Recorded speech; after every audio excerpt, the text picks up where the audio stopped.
Lui, des... il peut nous partager ce qu'il a à son ordi, là. Ok. Fait que si on veut voir le quoi où on s'ostine sur hey, le gars, il avait On juste peut 4 savoir doigts. comme la shot en boucle du gars qui se fait tirer dans les genoux.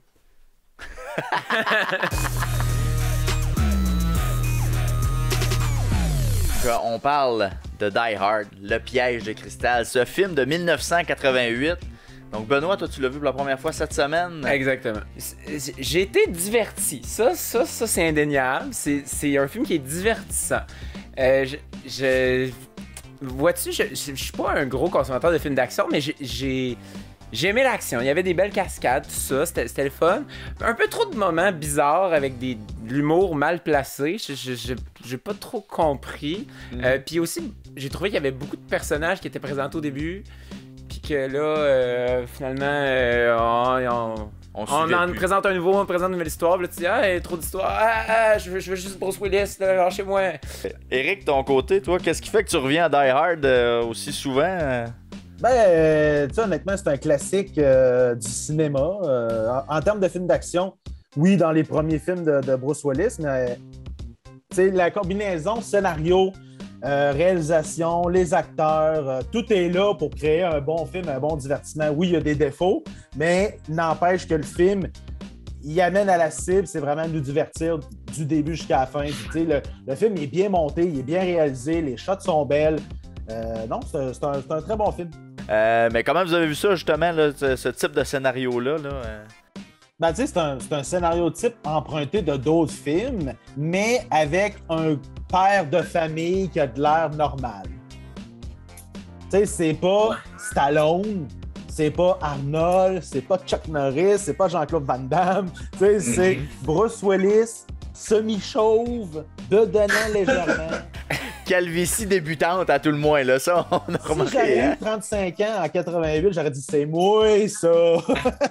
Ouais, mais tu sais, moi j'ai trouvé ça vraiment bizarre quand j'ai commencé le film. J'étais comme, là on voyait, tu sais, au début, il regardait toutes les filles, il y avait tout le temps des petits regards avec toutes les filles, puis là j'étais comme, ah bon, ça va être encore le héros macho qu'on a tout en référence dans notre tête, puis plus ça avançait, j'étais comme, oh là, il le rend vulnérable, oh là, c'est différent, oh là. Fait que là j'étais comme, ah bon, au moins c'est intéressant, c'est pas genre unidimensionnel. Là.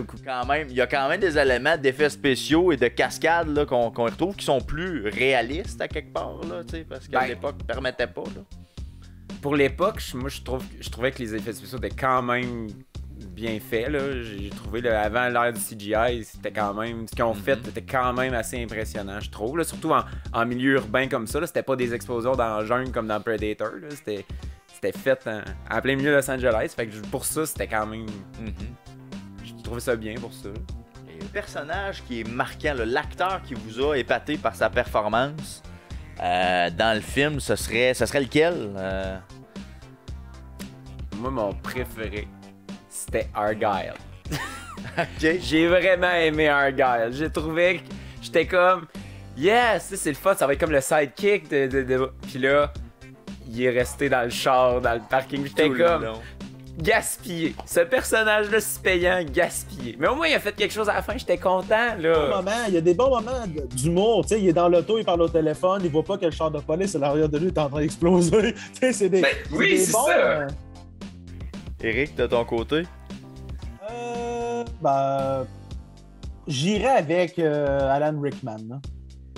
Oh oui, il le calme méchant. bien le méchant.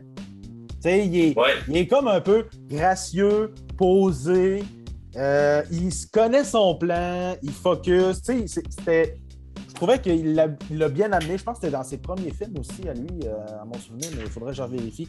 Mais non, il était super bon. Quand on dit, tantôt on parlait des choses qui ont mal vieilli, là. La raison de la chicane entre lui et sa femme, qu'elle utilisait son nom de jeune fille. Oui. Ça, c'est bon. Ouais. Ça, c'est campé dans son époque. Hein. Exact. C'est un gros beef, là. Un gros chicane. Hey. Tu vas utiliser mon vrai nom, toi, là. Bon, hey, là, je veux rentrer dans le sujet. Est-ce que c'est un film de Noël ou pas? Benoît? Moi, je trouve que c'est pas un film de Noël. Ça aurait pu se passer n'importe quel autre moment de l'année, puis on aurait eu la même action. Bon, il y aurait peut-être pas eu un party, puis tout serait vide. C'est peut-être la seule affaire qui... Tu sais, comme, ça devait absolument être Noël pour que ça arrive. Mais le reste, Mais tu sais, moi non plus, là, je suis pas. Pour moi, c'est pas un film de Noël. Là. Tu sais, un film de Noël, c'est vraiment. Pour moi, c'est Maman, j'ai raté l'avion. Tu sais, c'est un classique. Tu sais, c'est toute l'ambiance des fêtes. Là, OK, il y a l'ambiance au début, là, un peu à la fin, mais c'est pas. Non, c'est pas un classique pour ça. La science, il a adressé un algorithme et une vidéo qui s'est fait sur YouTube pour identifier tous les référents de Noël qui sont dans le film, donc autant dans le scénario que les éléments visuels, que les chansons. Et puis, on considère que l'esprit de Noël est présent dans le film en quantité suffisante pour en faire un film de Noël. mais moi, ça m'aurait pris genre le traîneau du Père Noël à travers les hélicoptères. Là, j'aurais dit, là, c'est un film de Noël. Ah, Il y a le Père Noël qui. ciel. Non, mais tu sais, dans les hélicoptères qui viennent attaquer le building, tu passes le Père Noël. Bon, là, c'est un film de Noël. Ça Pour moi, aurait été, ça aurait pris ça. Finalement, là, votre note sur Die Hard. Eric, on va commencer avec toi. Je dirais un bon 8,5 sur 10. Un 8.5. Toi, assez pour le réécouter encore de temps en temps. Oui, C'est dans une ton- fois, ton- 2-3 ans. Là. Tu sais, il a été classé quand même, je pense, 130e meilleur film de l'histoire du cinéma. Tu sais, il faut que t'aimes le genre aussi. Si t'aimes pas les films d'action, ça sert à rien, même s'il y a des bons moments, t'aimeras pas ça. Mais moi, je trouve que c'est un classique. C'est un très bon film. Oui, il y a des défauts. Oui, il y a des choses qui, des fois, vieillissent mal, mais ça, c'est normal. Ça va arriver avec. Dans 20 ans, on va regarder ce qui est fait aujourd'hui, puis ça va être la même chose sur certains points. Mais non, c'est un excellent film. Je donnerais un 7 sur 10. Parce que je suis pas un gros fan de films d'action déjà. Fait, En tu sais, je pars avec le un. style était... C'est ça, c'était moins dans mon genre, mais comme je disais au début, j'ai été diverti. Ça, tu sais, comme. Moi, j'ai une attention bien. Je m'endors souvent en écoutant des films. Je me suis pas endormi. Fait que, Ok. tu sais, mon T'as attention gardé. était là tout le long. Ça m'allait. Ta winner. J'étais, tu sais, j'étais content de l'avoir fini à la fin. J'étais comme, Il était temps ben, ou ok, le timing était bon pour le laisser c'est aller? bon. Ouais. J'ai vécu ce qu'il y avait à vivre. J'étais content, mais je le réécouterais probablement pas. Alors voilà, ben hey, merci Eric, merci Benoît de vous être prêté à l'exercice, au jeu de revoir le piège de cristal. Et puis on se dit à une prochaine, on sait jamais. Merci beaucoup. Epicaille. Yippee-ki-yay. Yippee-ki-yay, motherfucker.